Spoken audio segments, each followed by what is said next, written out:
Pour contribuer à la réussite de ces assises, le gouvernement invite les membres de la diaspora à se mobiliser pour apporter leur concours au forum d'échange et de réflexion.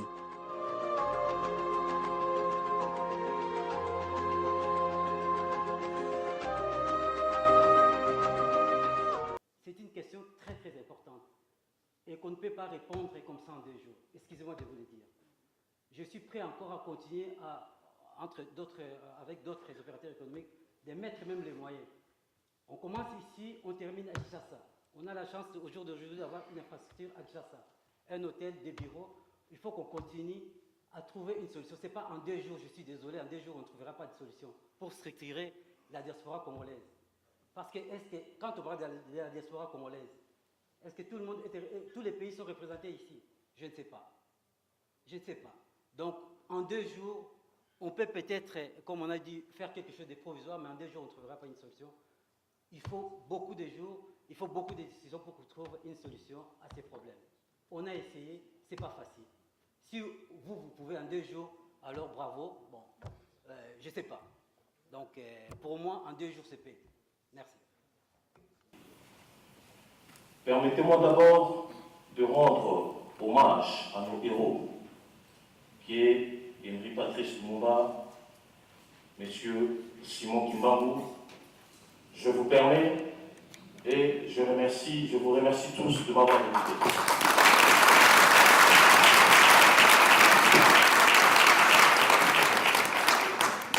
Il y a beaucoup de gens de désespérés qui vont faire cette étude sociologique pour qu'on catégorise et qu'on sache sur quoi appuyer pour que nous puissions aller dans la mesure.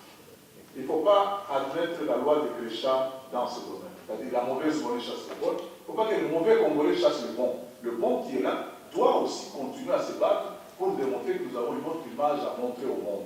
Voilà.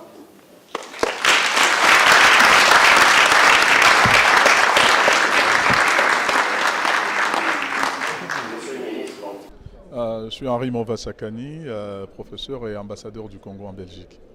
Et qu'est-ce qui vous emmène aujourd'hui avec ce multitude de Congolais autour de vous?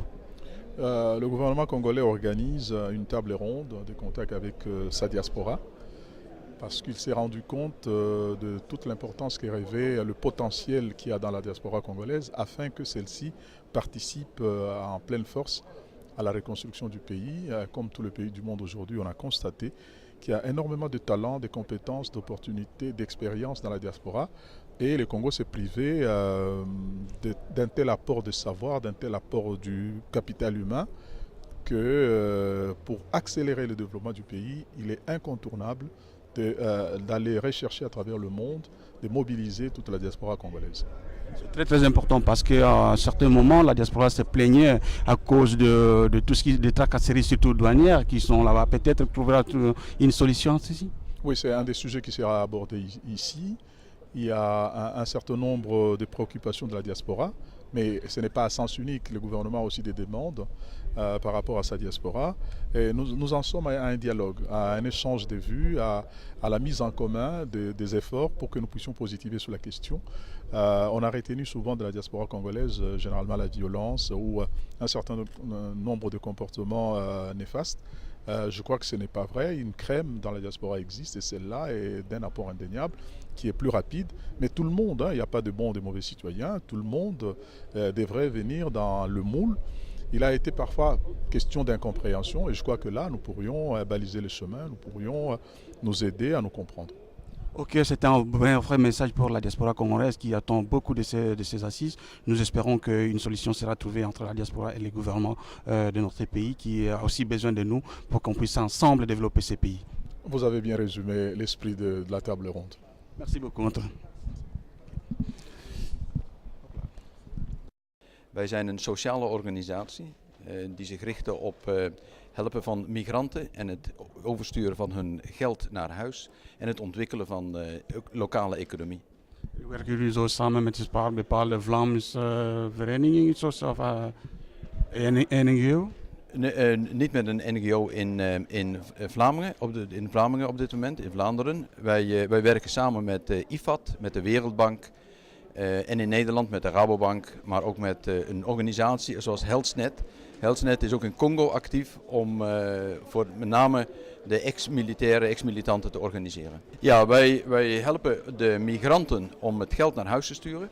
Dat kunnen ze gratis doen. En met het geld wat ze daarmee verdienen, vandaag zijn dat hoge kosten, wel tot 20% kosten.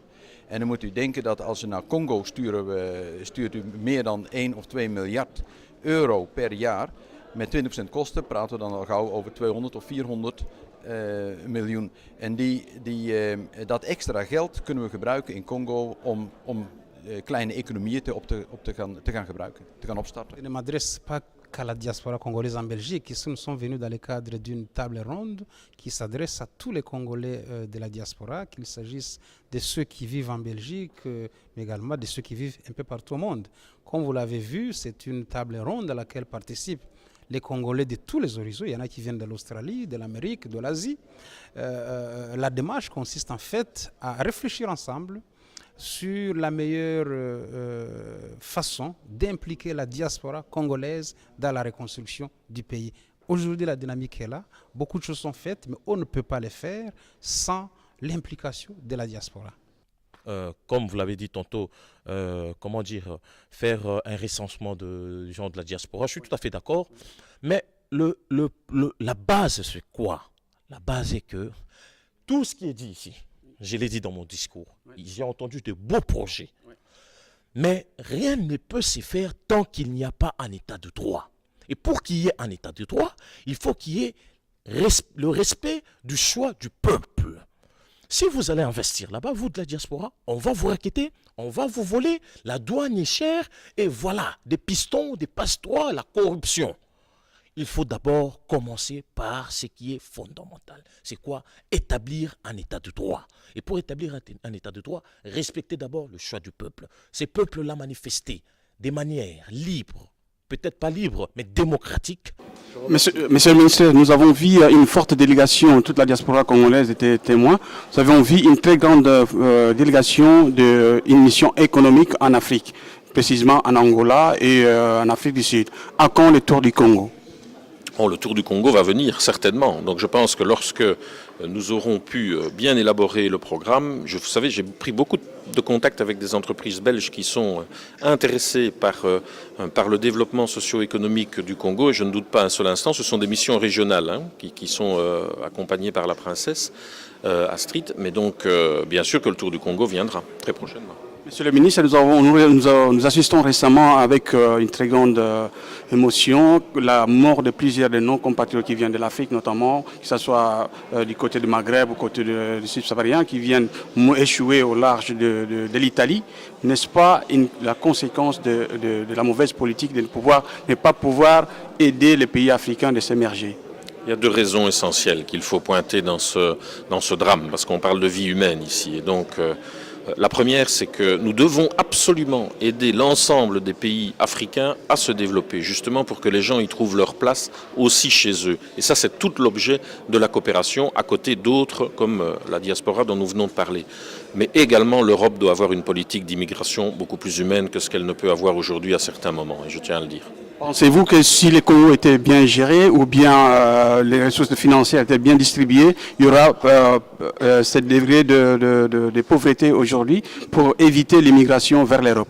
Mais il y aura toujours de l'immigration, comme il y a toujours eu de l'immigration, et c'est normal. Aujourd'hui, on vit dans un monde globalisé, dans un monde mondialisé, si je puis dire, et donc il y aura toujours de l'immigration, mais pas une immigration qui fuit de mauvaises conditions de vie, je pense. C'est le cas à présent. Et c'est évidemment le cas aujourd'hui, et c'est tout à fait compréhensible que des gens vivent aujourd'hui dans des situations extrêmement compliquées et qu'ils veuillent vivre mieux. C'est tout à fait humain, c'est tout à fait normal. Mais vous savez, il y a bon nombre de Portugais aujourd'hui qui quittent le Portugal pour aller vivre en Angola.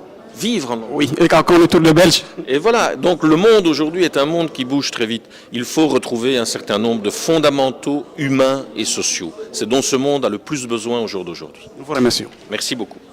Nous avons un exemple qui frappe. Aujourd'hui, nous mangeons les pondous, qu'on appelle généralement, qui a l'étiquette de Kabea. Et Kabea, vous vous rappelez, c'est un nom purement congolais, mais qui vient du Togo.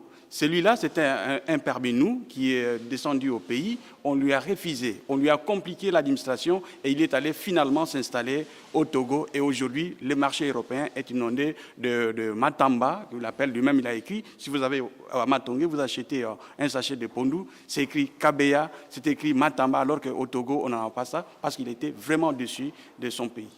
Vous avez une réponse pour ça? Ma réponse, c'est une condamnation. Si ce que vous dites là est vrai, je réprime ça, je condamne avec la dernière énergie.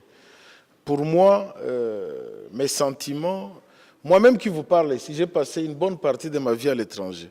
J'en sais quelque chose. Je sais comment les Congolais, et même nous jeunes quand on avait des difficultés même à accéder à notre propre ambassade. Donc moi qui vous parle, j'ai la même âme, j'aime le même cœur que les Congolais qui vivent à l'étranger. Et donc si pareille chose est évidente, eh bien moi je condamne cela avec la dernière énergie et je vous dis que nous devons trouver des solutions pour remédier à ce genre de bêtises finalement, parce que nous devons permettre, n'est-ce pas, à ce que nos enfants, nos fils, nos filles, nos citoyens, nos compatriotes, là où ils sont, loin du pays. Et déjà, se trouver loin du pays, je vous dis, c'est déjà un sacrifice.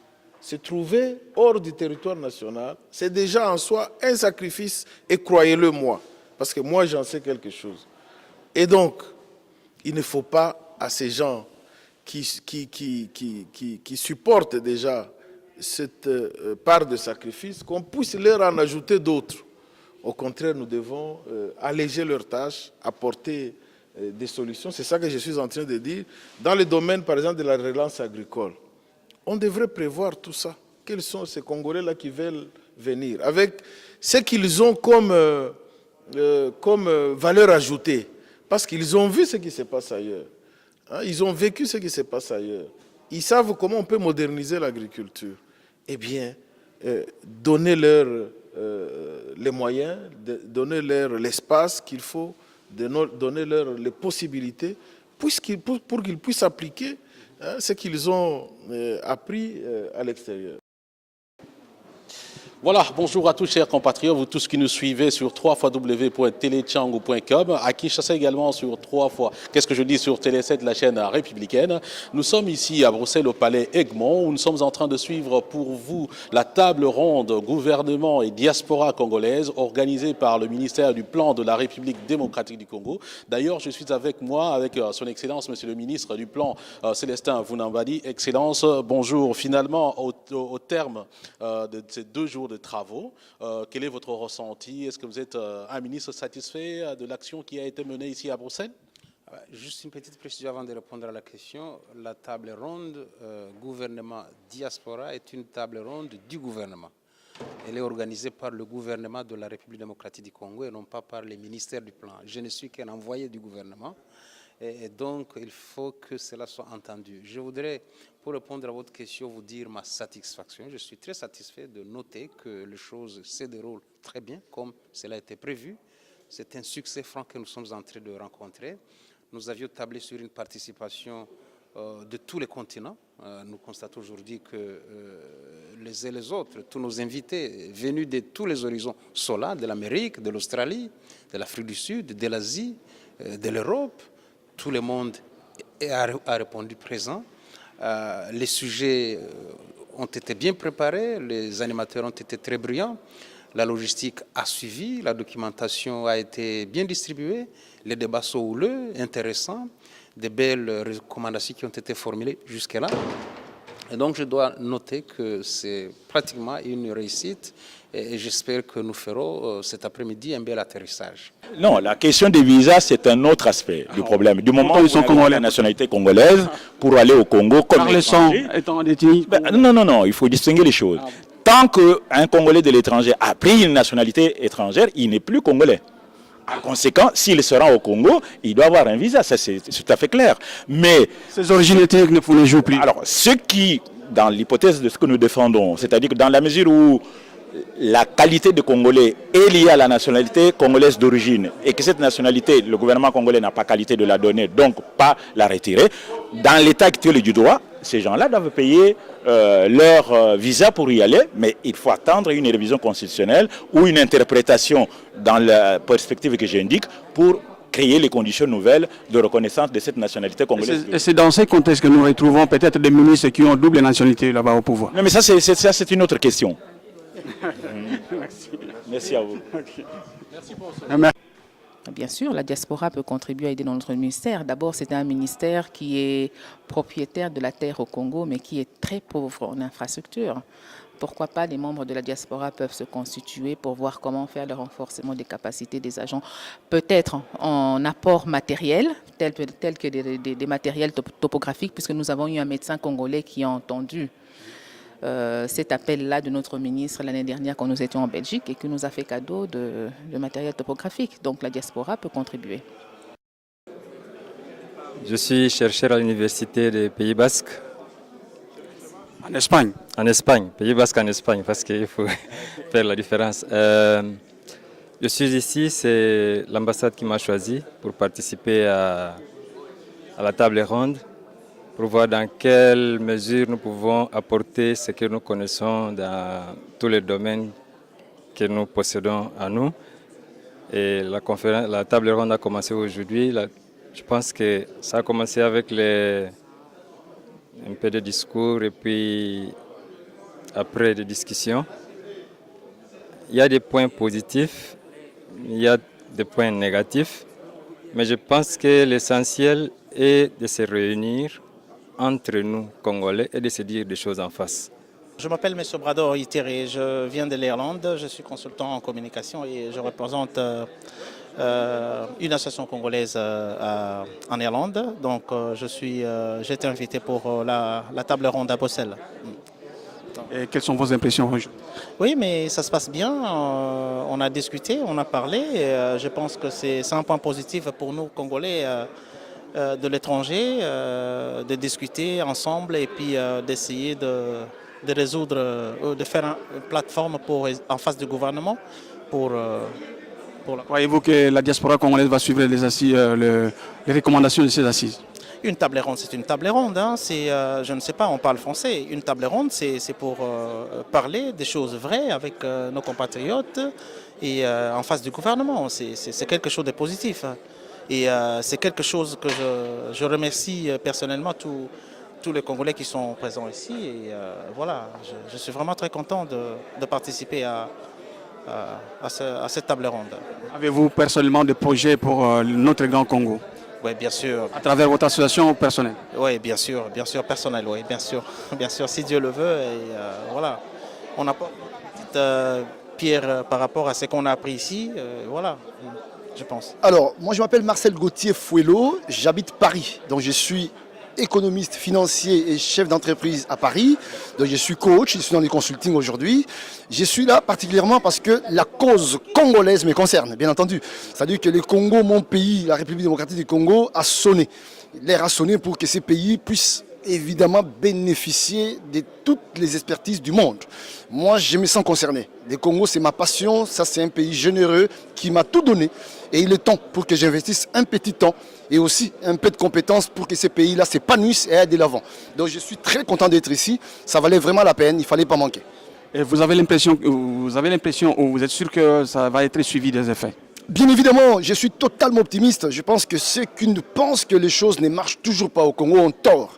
Je pense que l'heure a sonné pour que les choses bougent. Et aujourd'hui, ce n'est pas tellement grave ce qui se passe, mais le gouvernement congolais a une petite espérance et une petite bonne volonté. Donc c'est déjà encourageant. Donc c'est une ouverture. C'est une ouverture, bien entendu. Donc moi, je suis optimiste. Je pense que nous aurons tort de ne pas faire confiance. L'homme change, l'homme s'améliore.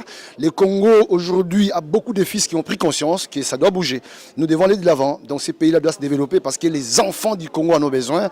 Et même nous, d'ailleurs, en Europe, nous en avons ras-le-bol. Il est très important que le Congo bénéficie de tout ce que nous pouvons apporter. Donc je pense que vraiment, il faut croire au lendemain meilleur pour un Congo meilleur. Et vous avez un dernier message pour ceux qui vont vous suivre à la télévision? Un dernier message pour tous ceux qui peuvent me suivre, évidemment. Je vais demander à tous nos compatriotes congolais, quel que soit là où ils se trouvent dans le monde, de comprendre que le Congo décolle. Le Congo est en train d'aller de l'avant. Il est très important que tout le monde y participe, d'une manière ou d'une autre. Parce qu'aujourd'hui, rester pessimiste à se plaindre et à murmurer, ça ne vaut pas la peine. Aujourd'hui, rester dans son coin et continuer dans une routine de vie à l'européenne, je pense que c'est éphémère. Le Congo peut tout nous donner et j'appelle tout Congolais de participer et d'amener une petite pierre pour que l'édifice aille de l'avant. Nous vous remercions, monsieur. Merci, monsieur. Puro sabor del Congo. Llegó la banda. Yo doné Lusaku, Pascal, Mpanyami.